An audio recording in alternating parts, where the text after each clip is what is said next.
Vous m'interrogez sur l'état des lieux de la pédopsychiatrie et du champ médico-social en France ces dernières années. Pour moi, à tout le moins, elle est préoccupante, inquiétante, sinon dramatique. De quoi s'agit-il? Il s'agit d'un déséquilibre, d'un déficit entre la demande de soins, le besoin de soins chez les enfants, chez les adolescents, et l'offre de soins disponible, aussi bien à l'hôpital, dans les institutions médico-sociales, qu'à l'école.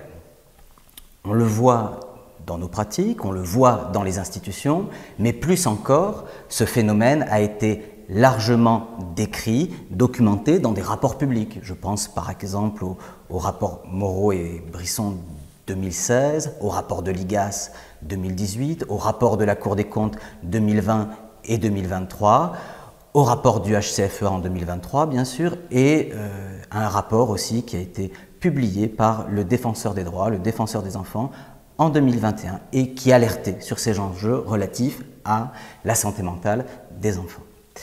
Alors, un déséquilibre de l'offre de soins au point qu'aujourd'hui, ça se traduit par des délais d'attente de 6 à 18 mois pour des enfants. 6 à 18 mois, à l'échelle d'un enfant de 6 ans, c'est considérable. Des délais d'attente qui sont insupportables et donc un non-recours aux soins. Ça se traduit aussi par une absence de professionnels. On compte aujourd'hui, c'est le rapport de Santé publique qui nous l'indique, en 2020, moins de 600 pédopsychiatres. Moins de 600 pédopsychiatres, ça veut dire qu'il y a des départements en France où il n'y a pas de pédopsychiatre pour accompagner, soigner les enfants.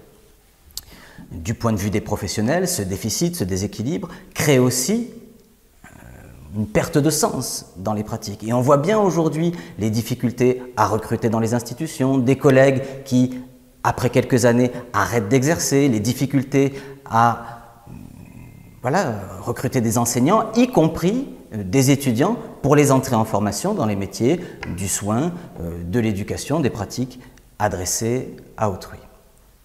Alors, évidemment, ce délitement du service de soins, ce délitement de la pédopsychiatrie, elle a des conséquences directes sur les institutions, moins de services publics de soins, sur les équipes, sur les professionnels, je l'ai dit, mais plus encore sur les enfants et sur les familles. On a observé ces dernières années une augmentation dramatique des hospitalisations pour tentative de suicide ou des passages aux urgences pour tentative de suicide.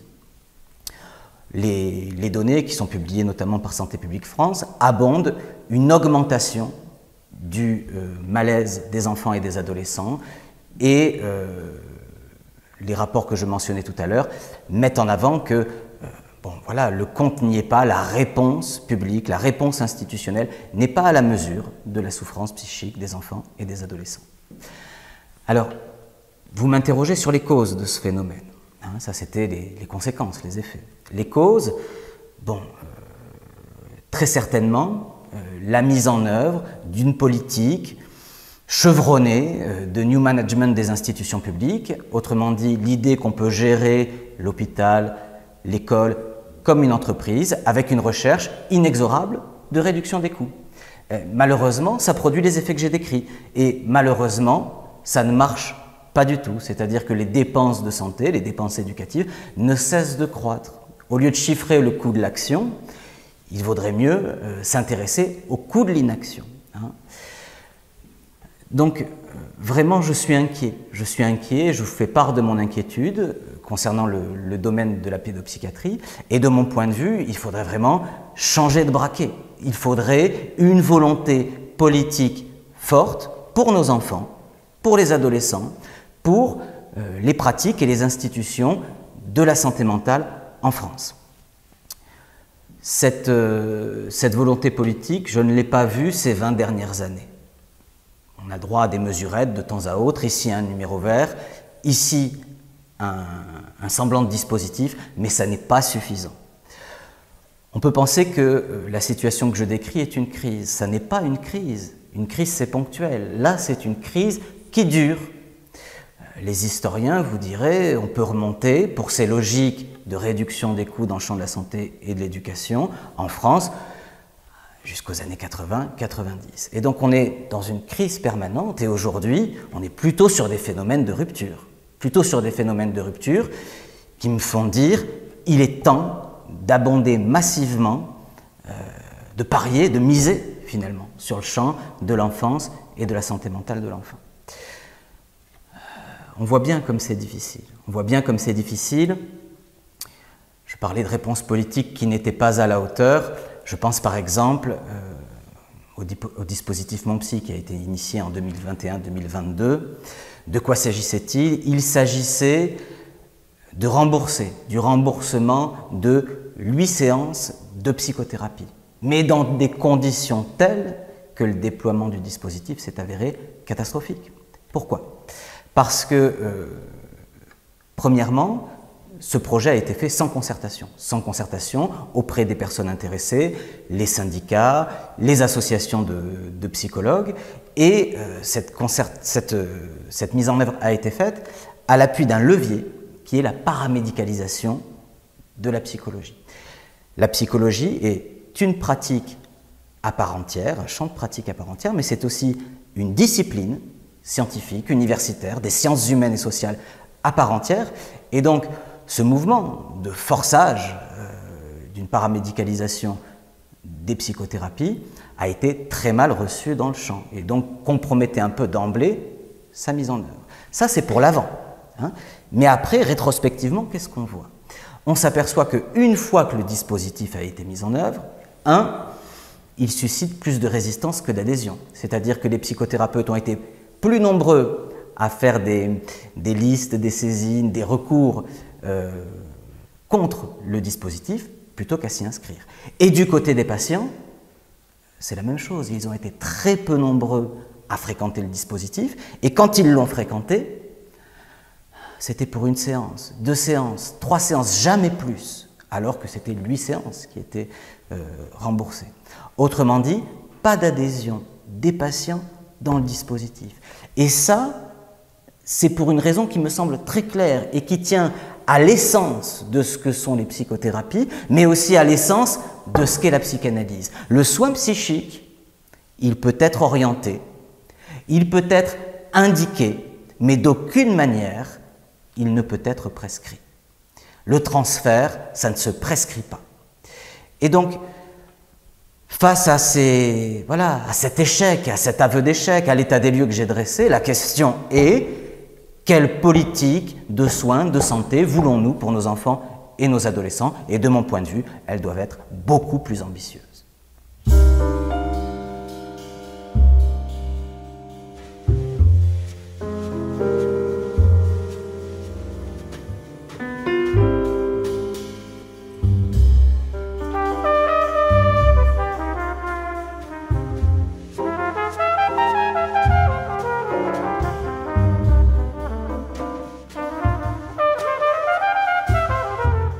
Vous m'interrogez à présent sur la question de la médication des enfants, sur la prescription des médicaments psychotropes chez l'enfant et l'adolescent, et notamment les données qui ont été mises en lumière par le rapport du Conseil de l'enfance et de l'adolescence, du Haut Conseil de la famille, de l'enfance et de l'âge. Quand les enfants vont mal, comment les aider? Vous m'interrogez sur ces questions et aussi sur les controverses qu'elles ont suscitées. Alors peut-être avant la controverse, les faits et des éléments de méthode.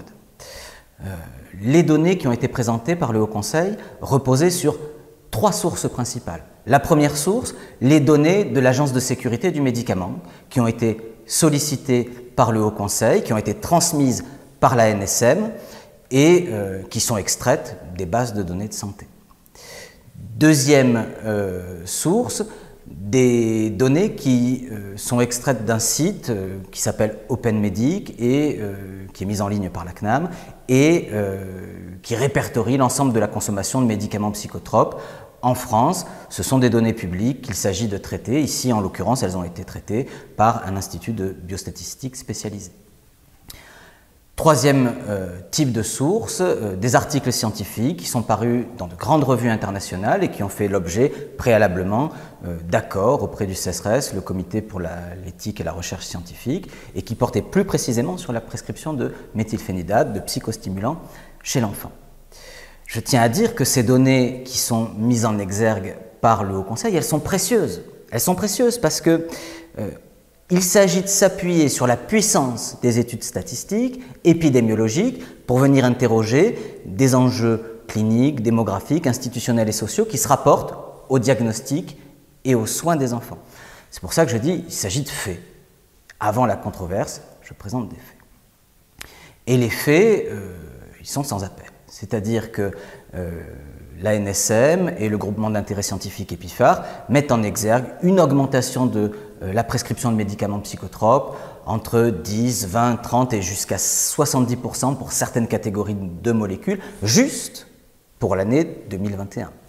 Et donc le Haut Conseil s'est intéressé à l'évolution de la consommation de médicaments psychotropes chez l'enfant en 2014 et en 2010. Et de quoi s'aperçoit-on? On s'aperçoit que la prescription de médicaments ne cesse d'augmenter de manière continue, sans plateau, sans point d'arrêt, entre 2010 et 2019. C'est une augmentation qui est de l'ordre de 100-150% pour chaque famille de molécules. Si on s'intéresse plus particulièrement aux résultats qui ont été obtenus sur la prescription de méthylphénidate, donc on s'est intéressé au méthylphénidate parce que c'est le seul traitement qui est indiqué en France pour l'hyperactivité TDAH, et que l'hyperactivité TDAH, c'est le premier diagnostic chez les enfants d'âge scolaire. Donc on s'est naturellement porté sur l'étude de consommation de ce médicament. De quoi s'aperçoit-on? On s'aperçoit là encore d'une augmentation exponentielle. Plus 116%, je vous donne les chiffres de mémoire, entre 2010 et 2019, mais qui faisait suite déjà à des augmentations de plus de 100% entre 2000 et 2010.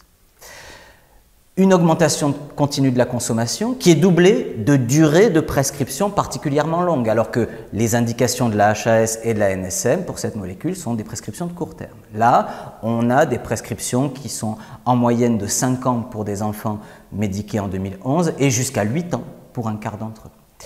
Ces prescriptions se font parfois hors de l'AMM, hors de l'autorisation de mise sur le marché, donc hors des cadres réglementaires. Elles sont associées à plusieurs types de coprescription d'autres médicaments psychotropes pour 25% des enfants et elles se font dans le cadre d'autres diagnostics psychiatriques pour lesquels la consommation de psychostimulants n'est pas recommandée. Un autre point qui est un point vraiment sensible, vraiment important, c'est que cette consommation progresse. Et au fur et à mesure que cette consommation progresse, le suivi dans les centres médico-psychopédagogiques, qui sont les centres de première intention pour l'accompagnement de l'enfant et de sa famille, les consultations en centre médico-psychopédagogique diminuent, sont divisées par 4 à mesure que la consommation de médicaments progresse. Et donc là, on a une observation qui est très solide et qui vient abonder la remarque que vous faisiez, c'est-à-dire un risque de substitution des pratiques psychothérapeutiques de première intention par la seule prescription médicamenteuse.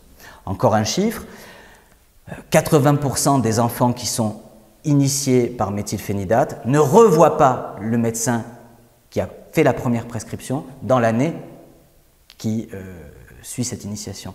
C'est-à-dire que la question n'est pas celle de la prescription, la question est celle du suivi de l'enfant. Et là, on voit bien que ce suivi n'est pas fait de manière irrécusable. Deux derniers points. Les enfants les plus jeunes de leur classe sont les plus médiqués, c'est-à-dire qu'on a une détermination scolaire du diagnostic et de la prescription, du diagnostic de TDAH et de la prescription de méthylphénidate. Systématiquement, chaque année entre 2010 et 2019, les enfants nés en décembre sont plus diagnostiqués, plus médiqués que les enfants qui sont nés en janvier. Et pourtant, ces enfants, ils ont 1 an de moins que leurs camarades de la même classe. Et donc, il apparaît tout à fait normal qu'ils disposent de capacités d'attention moins soutenues sans que ça n'engage aucune conclusion, ni en termes de diagnostic, ni en termes de traitement. Dernier point, les enfants qui souffrent de conditions sociales défavorables sont nettement plus diagnostiqués et nettement plus médiqués que leurs camarades. Donc ça, c'est un état des lieux, des observations, des faits. Maintenant, on discute, c'est la controverse. Comment expliquer un tel phénomène? Comment expliquer un tel phénomène? Alors, on pourrait très bien dire, c'est exact, il y a plus d'enfants qui souffrent. L'état des lieux, c'est celui que j'ai donné tout à l'heure, il est inquiétant, il y a plus d'enfants qui sont diagnostiqués, il y a plus d'enfants qui souffrent, et donc c'est normal que la consommation de médicaments psychotropes évolue. Certes, soit, je veux bien. Mais je rappelle qu'en France, comme dans la plupart des pays d'Europe, les soins de première intention chez l'enfant et l'adolescent, ce n'est pas le médicament, ce sont les pratiques psychothérapeutiques, éducatives et sociales de première intention. Le médicament, lui, peut être prescrit en deuxième intention et toujours en soutien de ces pratiques psychothérapeutiques, éducatives et sociales. Il s'agit donc de discuter de la juste place du médicament, jamais en première intention et toujours en accompagnement des soins de première intention. Et là, qu'est-ce qu'on observe? Contrairement aux médicaments, le nombre de consultations en CMP, il n'a pas augmenté, il est resté stable. Le nombre de consultations en CMPP, et donc les pratiques de première intention, elles n'ont pas augmenté, elles ont chuté. Et donc là aussi, on est plutôt sur un constat qui vient abonder la substitution des pratiques psychothérapeutiques par la seule prescription médicamenteuse. Une prescription médicamenteuse dont l'efficacité, dans la littérature internationale, est contestée. C'est ce que nous avons fait valoir via le Haut Conseil et avec un collègue, Xavier Briffaut, que je salue en passant, en mettant en exergue l'article de Ioannidis et collègues, publié en 2022 dans la prestigieuse revue World Psychiatry, qui fait ce constat. Une méga-analyse qui répertorie de nombreux essais contrôlés randomisés depuis 2014, de nombreuses méta-analyses qui incluent des centaines de milliers de patients et qui vient pointer que le bénéfice des thérapeutiques médicamenteuses en santé mentale, chez l'adulte, on pourrait rajouter a fortiori chez l'enfant, est à tout le moins limité. C'est le constat des agences de sécurité du médicament, c'est le constat des autorités de santé, ce n'est pas la conclusion ou le bilan d'un psychanalyste ou de la communauté analytique, ce n'est pas la communauté analytique qui rédige les recommandations des bonnes pratiques, c'est le discours de la science. Aujourd'hui, nous sommes à un moment particulier où la science, les autorités de santé pointent les limites, les impasses des approches biomédicales de la santé mentale, y compris l'OMS qui recommande de changer radicalement de paradigme au profit de l'accès au droit, d'une conception centrée sur la personne et sur la parole de la personne. Bon. J'entends certains contradicteurs, puisqu'il y a eu une controverse, certains contradicteurs du rapport, de cette question du médicament, dire « Ah, ben oui, mais dans ma pratique, dans la clinique, ah mais alors là, moi je trouve ça formidable, C'est-à-dire que les tenants de l'evidence-based medicine viennent dire, bon, laissons de côté la science, mais dans la pratique,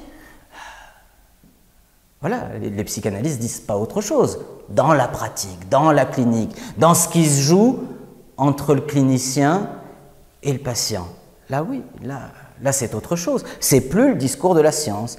Il est très difficile de se soutenir du discours de la science pour mettre en avant l'intérêt des prescriptions médicamenteuses chez l'enfant et l'adolescent. Dans la pratique, c'est autre chose. Chaque praticien est responsable de sa prescription et de ne pas prescrire également d'ailleurs. Dans la pratique, ça se joue au cas par cas. Et là, c'est très clair, le médicament peut être reconnu utile s'il favorise le travail de parole de l'enfant, s'il favorise la mise en œuvre de la relation thérapeutique. Il n'y a pas de difficulté à ça. La question, c'est pas de médicament sans parole, sans accompagnement, pas de médicament sans transfert. Voilà, une prescription qui ne fasse pas l'impasse sur la parole de l'enfant et sur la dimension du transfert.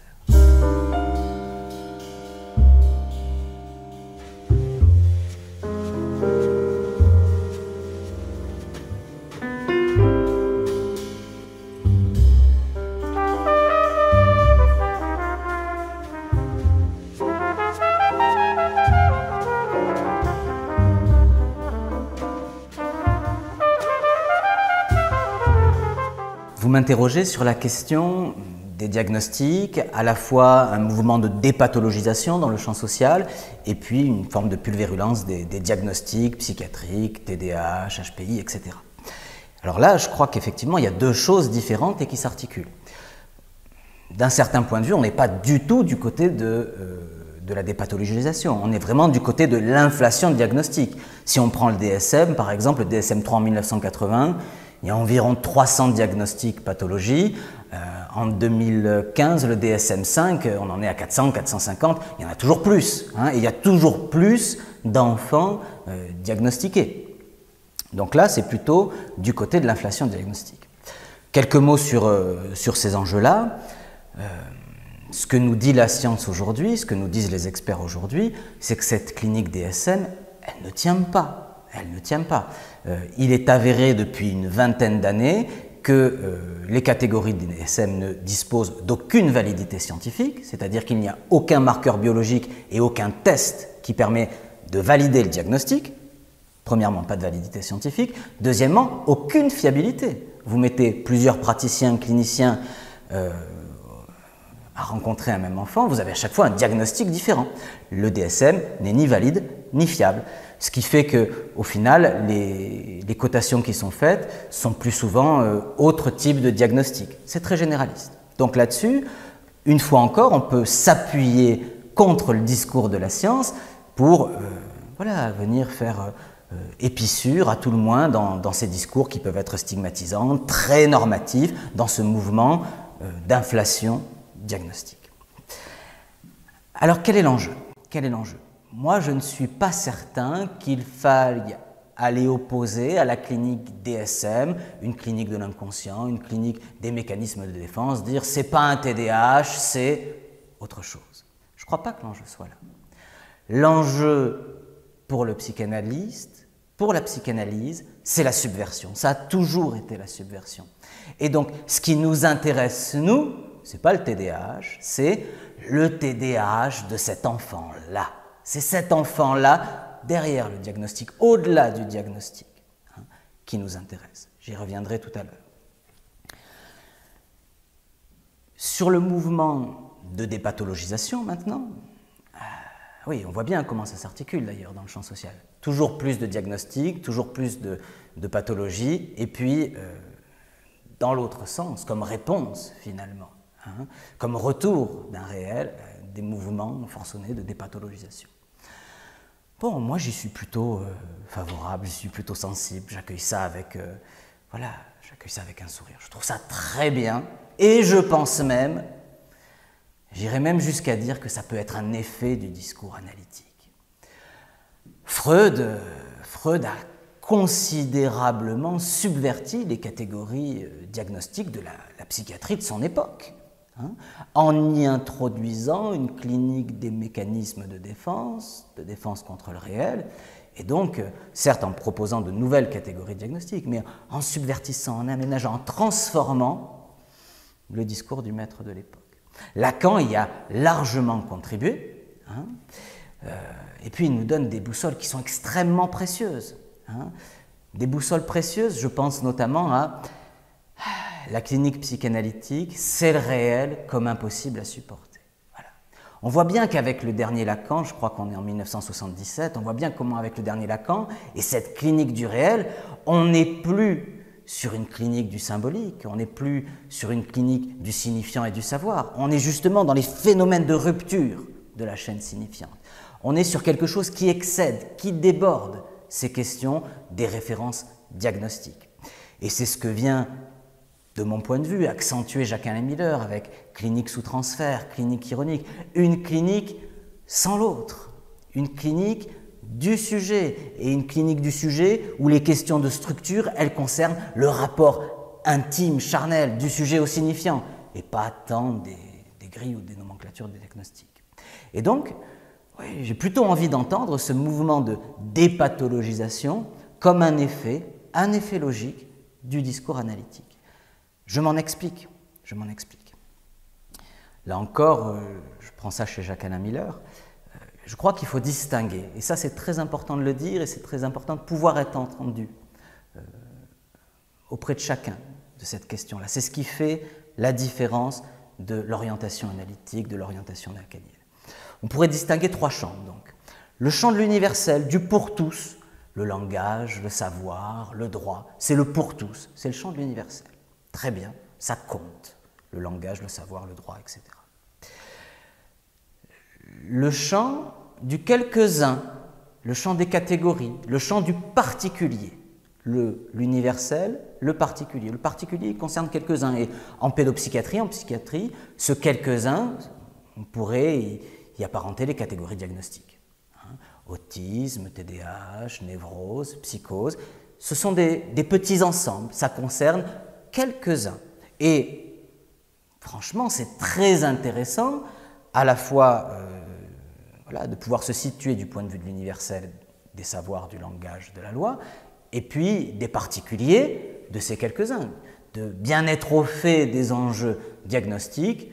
Allez, dans un idéal, on pourrait dire, pour y proposer des approches, des thérapeutiques, des modalités de travail adaptées. Mais ce n'est pas là que se situe ni l'éthique, ni le discours analytique. Le discours analytique, il se situe à un 3e niveau, qui est le singulier, le un par un, le pour chacun, le sans commune mesure. Ce qui intéresse l'analyste, ce qui fait le désir de l'analyste, pour reprendre Lacan, c'est d'obtenir la différence absolue. Ce qui ne veut pas dire que l'analyste mésestime ou ne tient pas compte de l'universel, du particulier. Mais ce qui fait sa boussole, ce qui fait son orientation, ce qui fait le sel de sa pratique, c'est l'infiniment singulier. Et c'est à ce niveau-là que se loge, de mon point de vue, tout l'intérêt et les effets de la psychanalyse dans les pratiques et dans le concert contemporain des discours et des savoirs. Je vous remercie pour votre invitation.